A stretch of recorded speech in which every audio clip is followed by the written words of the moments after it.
ಗಣರಾಜ್ಯೋತ್ಸವದ ಅಂಗವಾಗಿ ಲಾಲ್ಬಾಗ್ನಲ್ಲಿ ಆಯೋಜಿಸಿರುವ ಫ್ಲವರ್ ಶೋ ವೀಕ್ಷಣೆಗೆ ನಿನ್ನೆ ಜನರ ಪ್ರವಾಹವೇ ಹರಿದು ಬಂದಿತ್ತು. ಮಹರ್ಷಿ ವಾಲ್ಮೀಕಿ ಥೀಮ್ನ ಫ್ಲವರ್ ಶೋಗೆ ಎಲ್ಲರೂ ಬೆರಗಾದರು.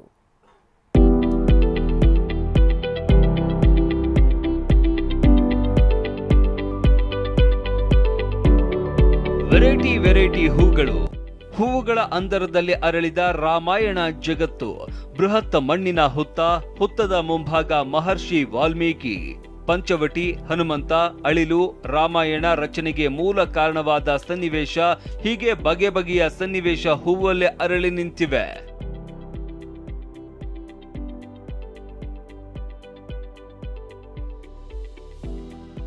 ಗಣರಾಜ್ಯೋತ್ಸವದ ಅಂಗವಾಗಿ ಆಯೋಜಿಸಿದ್ದ ಬೆಂಗಳೂರಿನ ಲಾಲ್ಬಾಗ್ ಫ್ಲವರ್ ಶೋಗೆ ನಿನ್ನೆ ಜನಸಾಗರವೇ ಬಂದಿತ್ತು.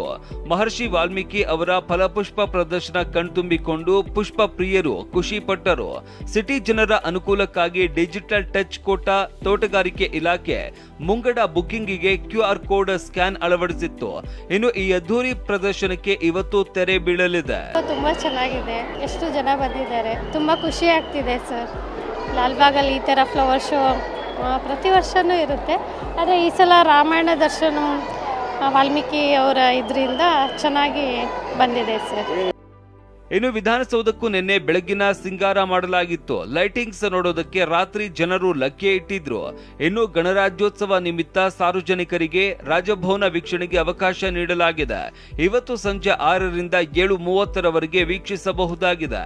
ಆಧಾರ್ ಕಾರ್ಡ್ ಅಥವಾ ಭಾವಚಿತ್ರ ಇರುವ ಗುರುತಿನ ಚೀಟಿ ತಂದವರಿಗೆ ಮಾತ್ರ ಅವಕಾಶ ಇರಲಿದೆ.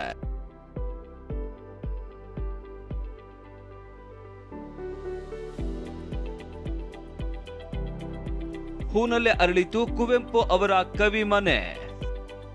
ಅತ್ತ ಶಿವಮೊಗ್ಗದ ಅಲ್ಲಮಪ್ರಭು ಮೈದಾನದಲ್ಲೂ ತೋಟಗಾರಿಕಾ ಇಲಾಖೆಯಿಂದ ಫಲಪುಷ್ಪ ಪ್ರದರ್ಶನ ಹಾಗೂ ಮಲೆನಾಡ ಕರಕುಶಲ ಉತ್ಸವ ಆಯೋಜಿಸಲಾಗಿತ್ತು. ಗುಲಾಬಿ, ಸೇವಂತಿ, ಆರ್ಕಿಡ್, ಕಾರ್ನೇಷನ್, ಲಿಲ್ಲೀಸ್, ಪೋಲಿಯೇಜ್ ಸೇರಿದಂತೆ ವಿವಿಧ 4.80 ಲಕ್ಷ ಹೂವುಗಳನ್ನ ಬಳಸಿ ಕುಪ್ಪಳ್ಳಿ ಕವಿಶೈಲದ 28 ಅಡಿ ಎತ್ತರದ ಕಲಾಕೃತಿ ಹಾಗೂ ಚಂದ್ರಗುತ್ತಿ ರೇಣುಕಾಂಬೆ ದೇವಾಲಯದ 14 ಅಡಿ ಎತ್ತರದ ಕಲಾಕೃತಿ ನಿರ್ಮಿಸಲಾಗಿತ್ತು.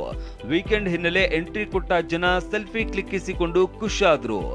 ಕುವೆಂಪು ಅವರ ಮನೆಯಾದ ಕವಿಶೈಲವನ್ನ ತುಂಬಾ ಚೆನ್ನಾಗಿ ಸ್ಥಾಪನೆ ಮಾಡಿದ್ದಾರೆ. ಹೂವಿನಿಂದನೇ ಅಲಂಕಾರ ಮಾಡಿದ್ದಾರೆ. ಮತ್ತೆ ಚಂದ್ರಗುತ್ತಿ ದೇವಸ್ಥಾನ ಕೂಡ ಡೆಕೋರೇಟ್ ಮಾಡಿದ್ದಾರೆ. ಆಮೇಲೆ ನಾವೆಲ್ಲ ಶಿವಮೊಗ್ಗದವರು ಅಂತ ಹೆಮ್ಮೆಯಿಂದ ಹೇಳ್ಕೊಳ್ಳುವಂತ ಐ ಲವ್ ಶಿವಮೊಗ್ಗ ಅನ್ನೋ ಒಂದು ಸೆಲ್ಫಿ ಪಾಯಿಂಟ್ ಅನ್ನ ಕ್ರಿಯೇಟ್ ಮಾಡಿದ್ದಾರೆ. ತುಂಬಾ ಚೆನ್ನಾಗಿದೆ. ಇನ್ನು ಯಾದಗಿರಿಯ ಲುಂಬಿನಿ ಉದ್ಯಾನವನದಲ್ಲೂ 3 ದಿನದ ಫಲಪುಷ್ಪ ಪ್ರದರ್ಶನ ಆಯೋಜಿಸಲಾಗಿತ್ತು. ನಿನ್ನೆ ಆರಂಭವಾದ ಫಲಪುಷ್ಪ ಪ್ರದರ್ಶನ ಕುಟುಂಬ ಸಮೇತ ಜನ ಆಗಮಿಸಿದ್ರು. ಹೂವುಗಳಿಂದ ತಯಾರಿಸಿದ್ದ ಬೃಹತ್ ನಂದಿ ನೋಡುಗರನ್ನ ಸೆಳೆಯಿತು.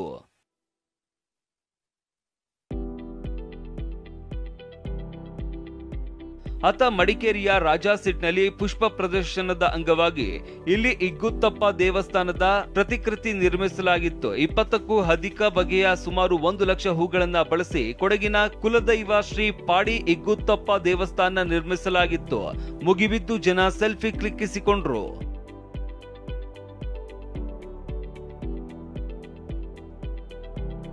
ಒಟ್ನಲ್ಲಿ ಗಣರಾಜ್ಯೋತ್ಸವದ ಹಿನ್ನೆಲೆ ರಾಜ್ಯದ ವಿವಿಧೆಡೆ ಫಲಪುಷ್ಪ ಪ್ರದರ್ಶನ ಆಯೋಜಿಸಲಾಗಿತ್ತು.